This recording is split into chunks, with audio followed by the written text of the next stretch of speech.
तो आप ये देखें कि हम ये कहें कि कुछ बदलता नहीं है, ये नहीं हो सकता, ये ऐसे ही चलेगा। अगर समाज एक बार अपने अंदरूनी झगड़ों को, ऊंचा नीचा, ये कास्ट वो कास्ट, तो मुझसे बहुत सारे सीनियर लोग होंगे या बड़े पत्रकार भी होंगे, मैंने तो 5 या 6 लोकसभा इलेक्शन देखे। क्या यह परिस्थिति बनी इस देश के अंदर कि ये इलेक्शन 2014 का, तो लोग गुस्से में वोट दिया लोगों ने।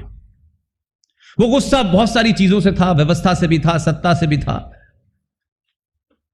लेकिन 2019 का चुनाव शुद्ध रूप से राष्ट्रवाद पे हुआ और पूरा देश 2 हिस्सों में बटा।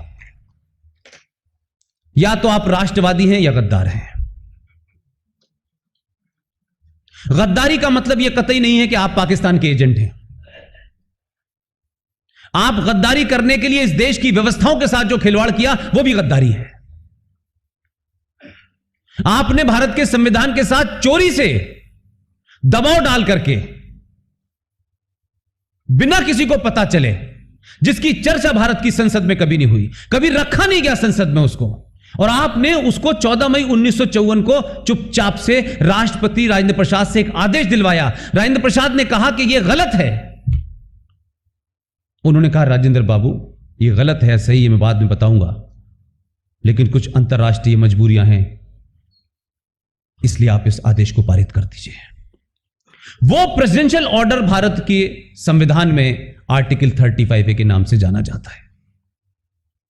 और कमाल देखिए, चोरी भी की और सीनाजोरी भी की। यह पता ना चले तो 54 की कॉपी में है, फिर कुछ कॉपियों से गायब है, उस एडिशन से ही गायब है। और इस देश में तमाम किस्म की विचारधाराओं के लोग हैं जो दिन रात इसी काम में लगे रहते हैं। प्रोफेसर्स नई नई थ्योरियां लाते हैं, राजनीतिक लोगों के पास सारे विषय होते हैं, काम के कम होते हैं। उन्होंने भी इसका कभी जिक्र ही नहीं किया पिछले 70 साल में। यह चर्चा का मुद्दा बना ही नहीं कि क्या भारत की संविधान के अंदर कुछ ऐसी चीज है। लेकिन जब हमने और हमारे दोस्तों ने इसको शुरू किया, तो मैं उस वक्त न तो राजनीतिक दलों से नाराज था, न सत्ता से मेरी कोई शिकायत थी, न प्रोफेसर से थी। मेरी सबसे बड़ी शिकायत थी काले कोट के महान लोगों से थी, जो लोग भारत के संविधान को सुबह से लेकर शाम तक इतनी बार आगे पीछे पलटते हैं। हर छोटी छोटी बात पे संविधान में dot number, section number, column number, यहां लिखा है, वो लिखा है, और उसके आधार पे सुबह से शाम फैसला देते हैं। आखिर उनकी नजर से 35A कैसे नहीं आया? और अगर नहीं आया तो क्या इस जुर्म में आप भी शामिल थे? या आपने इस देश को पता ना चले इसलिए महाकाल में कितना पानी चढ़ना चाहिए, दही हांडी की लंबाई कितनी होनी चाहिए, 5वीं मंजिल पे कबूतर पालना चाहिए, नहीं पालना चाहिए, ऐसे विषय में आपने देश को फंसा के रखा। जो इशू इस देश के लिए खतरनाक थे वो महत्वपूर्ण नहीं थे। लिहाजा जब 35A का पता चला तो पहले कुछ लोगों ने कहा ये कोई पता नहीं कहां से ये झूठ लेके आए हैं। फिर कुछ लोगों ने अखबारों में छापा या छपवाया गया, मुझे नहीं पता, कहा गया कि ये जो 4-5 लोग हैं ये RSS के लोग हैं। अब मैंने कहा कि कुछ लोगों पे तो आरोप आप लगा सकते हैं, लेकिन मेरी ऐसी बैकग्राउंड है कि आप कुछ भी आरोप लगा दीजिए, लेकिन RSS का नहीं हो सकता मैं।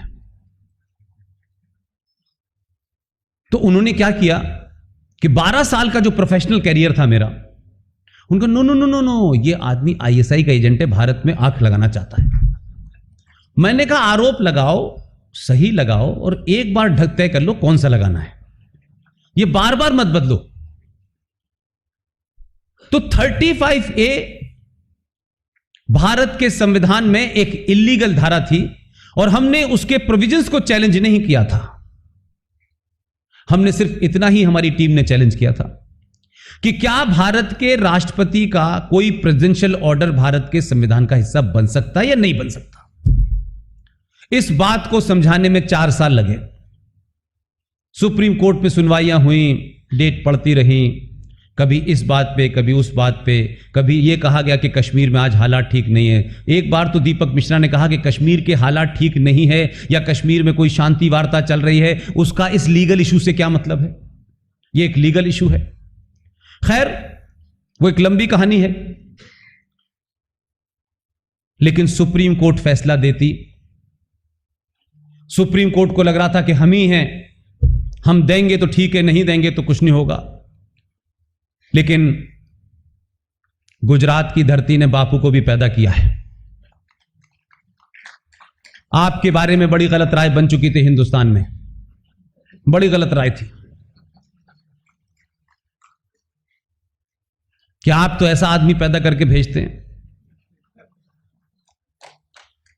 जो एक चांटा मारो कहता है ये भी गाल पे मारो। लोगों ने यही इमेज बनाई आपके बारे में, यार ये मीठा खाते हैं, शरीफ लोग हैं, ये लड़ने वड़ने वाले लोग नहीं। लेकिन मुझे सुख और मुझे खुशी इस बात की है कि मैंने अपने जीते जी देखा कि जो आपने गलती की थी उसका जल्दी आपने प्रायश्चित भी कर लिया।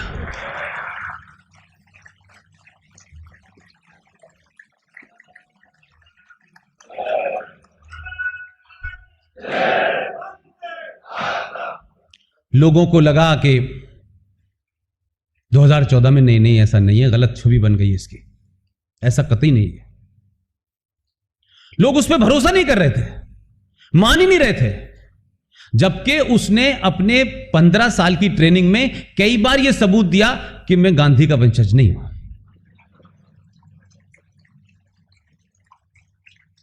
उसने बहुत कोशिश करी कि ये जो संविधान है, ये धारा है, ये ऐसे पास होगी, ये संविधान में यहां लिखा है। और कोर्ट में जो लोग साल 1.5 साल पहले सुप्रीम कोर्ट के 4 महान जज, उसमें से एक वर्तमान इस समय चीफ जस्टिस ऑफ इंडिया है, अल्लाह उनको सलामत रखे, वो न्याय मांगने के लिए पब्लिक के सामने आए थे कि हमें न्याय नहीं मिल रहा है। तो देश ने उस पर प्रतिक्रिया की। हमारी भी समझ में नहीं आया कि सुप्रीम कोर्ट किससे न्याय मांग रही है? पत्रकारों से, जो पहले से बेरोजगार हैं, इनके पास तो पहले से न्याय नहीं है। लेकिन मैं ये कह रहा हूं कि समाज के बदलाव का असर क्या होता है कि जिससे वो न्याय मांग रहे थे उसने 2019 में उनकी सुन ली। उन्होंने कहा कि आप इस मसले में न पड़े, खामखा अपने दिमाग पे जोर डाल लें बुढ़ापे में, मैं इसका हल संसद में निकाल देता हूं। अब ये महज इत्तफाक है। अब मैं कह सकता हूं कि भाई हो सकता है कोई दैवीय शक्ति काम कर रही हो, क्योंकि हम सब ये मानते हैं, खासतौर से मैं, पूरे ग्रुप में जो 10-12 लोग हैं उसमें से मैं सबसे बड़ा नॉन बिलीवर हूं कि मैंने अपने जीते जी बहुत सारा, जब बचपन में तमाम चीजें देखी जाती हैं तब मेरी जिंदगी में मस्जिद था, कुरान थी, नमाज थी, अजान थी, कलमा था, शरिया था, हदीस था, इसके अलावा मेरी जिंदगी नहीं थी कुछ। मैंने भी मंदिर नहीं देखा था। अब लोग कह रहे हैं कि तुमने जितने मंदिर देखे हैं यार, तुम तो रिकॉर्ड बना रहे हो। तो मैंने कहा पिछले 25 साल की कसर निकाल रहा हूं मैं। तो आप ये सोचे कि हम सब ने सिर्फ यही कोशिश की कि किसी भी तरीके से कोई पॉलिटिकल ग्रुप से एफिलिएट नहीं करना है। सत्ता का अपनी ताकत होती है, सत्ता के अपने आकर्षण होते हैं, और कहा कि किसी भी कहीं हम ऐसी जगह भी नजर नहीं आए कि हम सत्ता के शीर्ष के लोगों से हाथ मिलाते हुए तस्वीर डाल रहे फेसबुक पे। क्योंकि अगर ये लड़ाई लड़नी है आपको, तो आपको बाहर से रह करके ज्यादा ताकतवर तरीके से लड़ सकते हैं। और जब ये लड़ाई लड़ी तो उसके परिणाम आपके सामने हैं।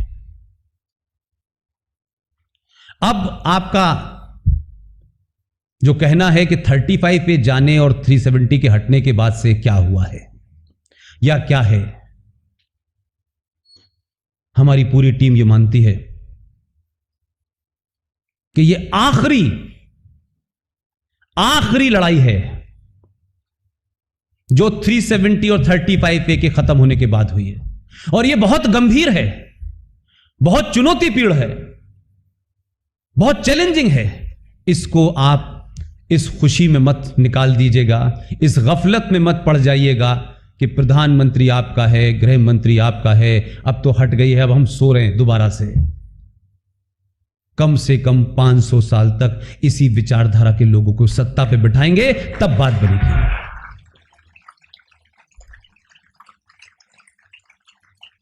इसलिए पार्टियों का महत्व नहीं मानता मैं।